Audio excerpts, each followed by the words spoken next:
Hola a todos, los estudiantes de la Universidad de San Buenaventura. Vamos a hablar sobre un tema muy interesante, los estatutos. Los integrantes son Jairo Luis Zúñiga, Verónica Sánchez, Dana Martínez, Alba Lambraño y mi persona, María Gabriel Sierra.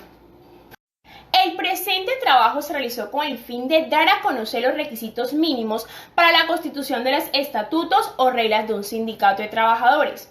Estas reglas tienen un fin en concreto: dar orden y regular el comportamiento de cada uno de los integrantes. Asimismo, se refieren a la asociación o función de cada uno de los integrantes o miembros, sus obligaciones y los derechos de los que son beneficiarios al hacer parte de un sindicato. Estas normas internas buscan mejorar de una u otra manera las relaciones internas de los sindicalizados en determinados sindicatos. Estatutos sindicales son reglas, directrices o reglamentaciones que estarán vigentes durante la existencia de un sindicato en específico y que regirán el comportamiento de los integrantes que se encuentren dentro de un sindicato, como el funcionamiento de la administración, el periodo de las directivas o comités ejecutivos reglamentarios, las modalidades de su elección, la integración de los mismos y la periodicidad de las reuniones ordinarias de las asambleas, la vigencia de los presupuestos y los requisitos para validez de los gastos que serán aprobados posteriormente. ¿Por quién? Por el Ministerio de Trabajo y ejecución de ciertas actividades que se desarrollen dentro de la organización sindical. Estas normas internas buscan reglar las relaciones internas de los sindicados en determinados sindicatos, ¿cierto? A su vez, los estatutos sindicales guardan relación entre el ejercicio o con el ejercicio de la libertad sindical y el derecho de sindicalización o sindicación, que es uno de los aspectos generales. De acuerdo a la anterior posición conceptual, es imperioso señalar o referirnos al contenido que impone los aspectos que integran el estatuto, los cuales se detalla de forma tácita en el artículo 362 del Código Sustantivo del Trabajo. Toda organización sindical tiene el derecho de realizar libremente sus estatutos y reglamentos administrativos. Dichos estatutos contendrán por lo menos lo siguiente. Primero, denominación del sindicato y su domicilio. Segundo, su objeto. Tercero, condición de admisión. Cuarto, obligaciones y derechos de los asociados. Quinto, número, denominación, periodo y funciones de los miembros de las directivas central y los seccionales en su caso, modo de integrarlas o elegirlas, reglamentos de sus reuniones y causales y procedimientos de remoción. Sexto, organización de la comisión reglamentarias y accidentales. Séptimo, cuantía y periodicidad de las cuotas ordinarias y su forma de pago. Octavo, procedimiento para decretar y cobrar cuotas extraordinarias. Noveno, sanciones disciplinarias y motivos y procedimientos de expulsión con audiencia en todo caso de los inculpados. Décimo, épocas de celebración de asambleas generales ordinarias y de asambleas de delegatarios. En su caso, reglamento de las seccionales, quórum, debates y votaciones. 11. Reglas para la administración de los bienes y fondos sindicales, para la expedición y ejecución de los presupuestos, presentación de los balances y expedición de finiquitos. 12. Normas para la liquidación del sindicato. Es imperioso citar a la Corte Constitucional que en la sentencia C-617-2018 consideró que la autonomía sindical no se vulnera por la enumeración del contenido mínimo de los estatutos de las organizaciones sindicales, puesto que muchos de los contenidos de esos numerales son tan obvios que resulta difícil pensar que su inclusión en la disposición examinada comporte un decisivo y grave quebrantamiento de la autonomía sindical. Además, el artículo 362 del Código Sustantivo del Trabajo se limita a enunciarlos de manera general y en cuanto a materia que debe ser incorporada a los estatutos, sin entrar en detalle o a imponer la forma específica como deberían ser regulados. Aunado a lo anterior, se realiza un análisis de cada uno de los numerales del artículo antes referido. Ahora explicaremos el artículo 362 del Código Sustantivo del Trabajo, que nos regula todo lo que deben contener los estatutos sindicales. El primer numeral de ellos nos habla de la denominación del sindicato y su domicilio, el cual va en concordancia con lo que nos dice el numeral 382 de la misma norma, que nos habla del nombre social. Este nombre social dice que no debe contener ningún vicio, que no induzca algún error con otro sindicato ya existente, con el nombre de otro sindicato ya existente, y que además no podrá contener ningún calificativo que pertenezca a partidos políticos ni religiosos. Y tampoco podrá ser llamado ni federación ni confederación. Respecto al numeral 2, habla del objeto, y este objeto pues habla de forma específica y de forma general. La forma general es que nos va a dar la definición de la organización sindical. También nos va a decir qué es lo que persigue, y por último, de forma general, nos dirá pues los medios, la forma de mediar entre el trabajador y el empleador, y los derechos que debe salvaguardar, los derechos humanos, laborales y sociales. De forma específica, pues todo lo concerniente al trabajador. El numeral 3 nos habla de las condiciones de admisión. Este numeral va en concordancia con el artículo 383 de la misma norma, que nos habla y nos precisa la edad mínima para entrar al sindicato. Esta edad mínima fue declarada condicionalmente exequible porque esta regulación también ampara a los niños de 12 años, a los niños mayores de 12 años que trabajan en condiciones especiales. Todo esto se declaró en la sentencia C-1188 del 2005. Además, el artículo 32 del Código de Infancia y Adolescencia nos señala que los niños también tienen derecho a reunirse, derecho a la reunión de asociación y a ser parte pues, de esas asociaciones y pertenecer a sus directivas y demás. El numeral 4 nos habla de las obligaciones, pues todos los afiliados deben tener unas obligaciones, deben gozar de las obligaciones y de derechos. Y en estricto rigor, pues deben obedecer todo lo contenido en la reglamentación de los estatutos que estén vigentes. Bueno, el numeral 5 establece que en los estatutos se debe mencionar el número, denominación, periodo, funciones de los miembros de la directiva central, asimismo de las seccionales. En su caso, también se debe señalar el modo de integrarlas, elegirlas, el reglamento de sus reuniones y causales y procedimientos de remoción. En cuanto al numeral 6, este señala que en los estatutos se debe establecer la organización de las comisiones reglamentarias y accidentales. Para comprender este numeral hay que tener en cuenta que cuando se habla de comisiones no se está haciendo alusión a ese porcentaje de dinero que hablamos desde el área contable, sino a ese conjunto de personas que son encargadas por ley, por una corporación o autoridad de ejercer determinadas competencias, ya sea de manera permanente o entender en algún asunto específico. Entonces, teniendo en cuenta lo anterior, tenemos que en los estatutos se deben organizar comisiones que deben ser integradas por un número de trabajadores afiliados al sindicato. Ese número de trabajadores se debe determinar expresamente en los estatutos. En cuanto al numeral 7, este hace alusión a la cuantía y periodicidad de las cuotas ordinarias y su forma de pago. Bueno, para esto hay que tener en cuenta que primero, las asociaciones sindicales para poder garantizar su actividad requieren contar con unos elementos materiales que pueden estar representados en bienes o recursos económicos que le permitan cumplir con los fines para los cuales fueron creados. Ellos establecen unas cuotas sindicales para recoger dinero. ¿Por qué? Porque el objeto del sindicato no está explotar una actividad económica, no está explotar esas actividades con fines de lucro. De ahí que se establezca en este numeral que los estatutos de la organización sindical deben señalarse la cuantía y periodicidad de las cuotas ordinarias y que han de cubrir los afiliados y su forma de pago. La cuota ordinaria se hace basada en el salario de cada trabajador sindicalizado y debe ser cubierta periódicamente por él para cubrir los gastos de administración y de operación del sindicato. Esta cuota ordinaria se extiende a terceros cuando los trabajadores no sindicalizados se benefician de una convención colectiva.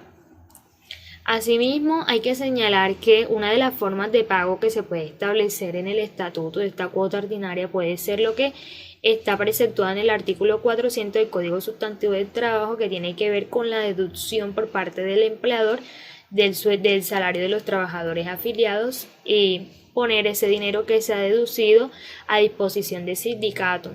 Pero para ello debe contar como con un requisito, porque eso no se puede hacer arbitrariamente. Se requiere entonces que el fiscal y el secretario del sindicato le comuniquen certificadamente el valor de la cuota y la nómina de sus afiliados al empleador para que éste pueda proceder a deducir el salario. Ok, a continuación seguimos con el numeral 8 del referido artículo que nos habla sobre el procedimiento para declarar y cobrar cuotas extraordinarias. Primero, cabe mencionar que una cuota extraordinaria también es una cuota sindical y esta es cubierta por los trabajadores para casos de emergencia o imprevistos presentados. Están basados en el salario de cada miembro activo y se podrán decretar por el voto mayoritario de los miembros activos de dicho sindicato. Para retener una cuota se debe establecer lo dispuesto en el artículo 400 del Código Sustantivo del Trabajo y además se requiere una copia autentificada del acto de la Asamblea Sindical donde fueron aprobados. El numeral 9 establece las sanciones disciplinarias y motivos de procedimientos de expulsión y este mismo numeral nos dice que las sanciones disciplinarias y los motivos de procedimiento de expulsión que se pueden establecer en los estatutos son los establecidos en el artículo 380 y 381 del Código Sustantivo del Trabajo, así también como los que la Asamblea considere convenientes. A continuación, el numeral 10 nos habla sobre las épocas de celebración de las asambleas generales ordinarias y las asambleas delegatorios.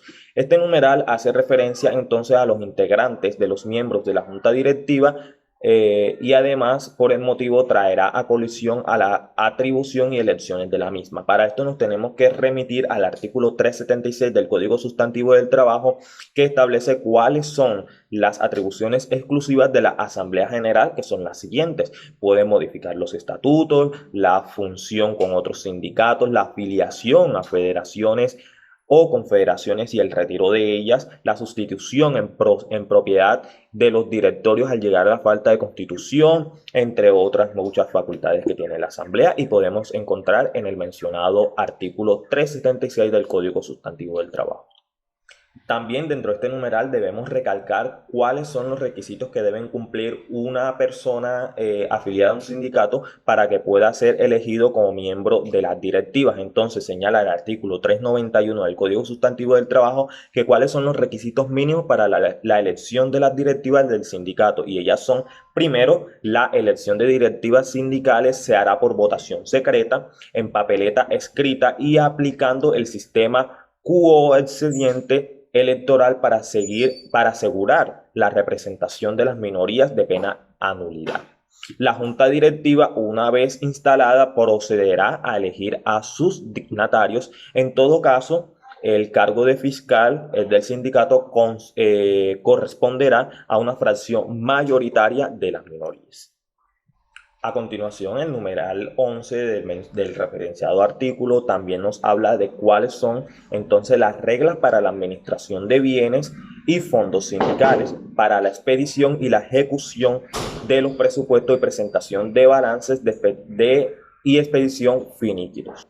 Bueno, este numeral entonces nos habla que las organizaciones de los trabajadores tienen el derecho a organizar su administración y sus actividades con el fundamento de la libertad sindical. ¿Qué quiere decir esto? Que ninguna autoridad debe intervenir en dicha libertad sindical que tienen las organizaciones sindicales.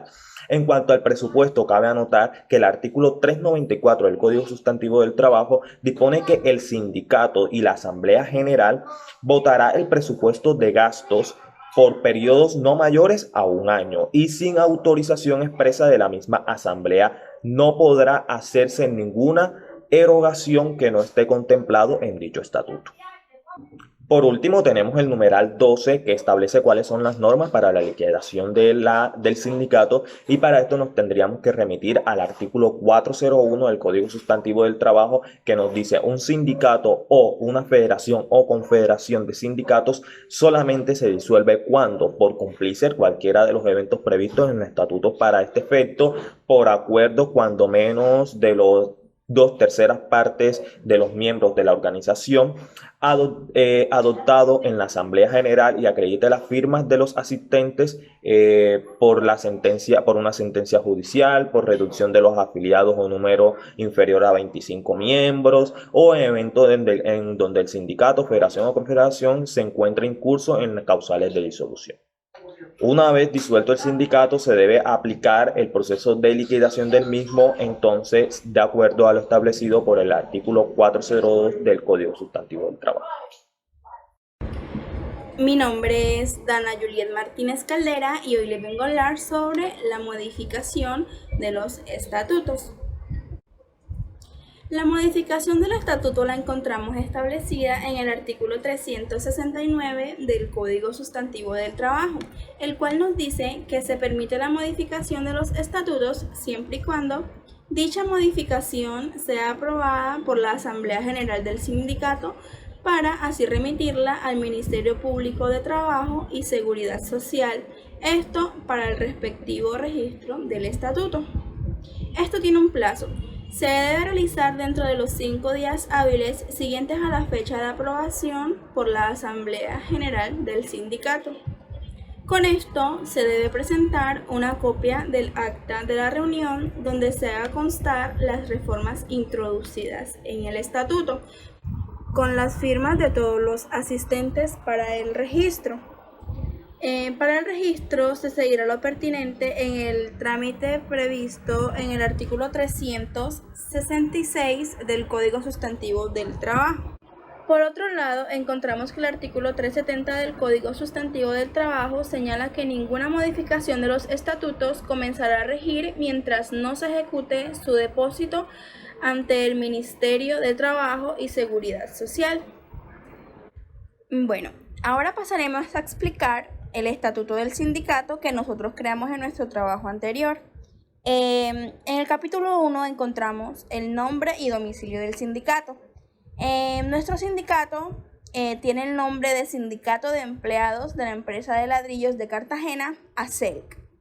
El domicilio de nuestro sindicato se encuentra en la ciudad de Cartagena, departamento de Bolívar. En nuestro capítulo 2 establecimos los objetivos y principios del sindicato, asimismo los objetivos específicos. Como bien lo mencionaron mis compañeros anteriormente, uno de los requisitos por los cuales debe estar conformado un estatuto son las condiciones de admisión y derechos y obligaciones de los afiliados. En nuestro caso, en nuestro estatuto, dijimos que para afiliarse al sindicato se requiere ser mayor de 14 años, ser empleado de la empresa bajo cualquier modalidad, realizar el cumplimiento del objeto del sindicato y las actividades que se requieren para dicho cumplimiento. Asimismo, deberá solicitar su admisión por escrito a la Junta Directiva, la cual se efectuará bajo la mayoría de votos.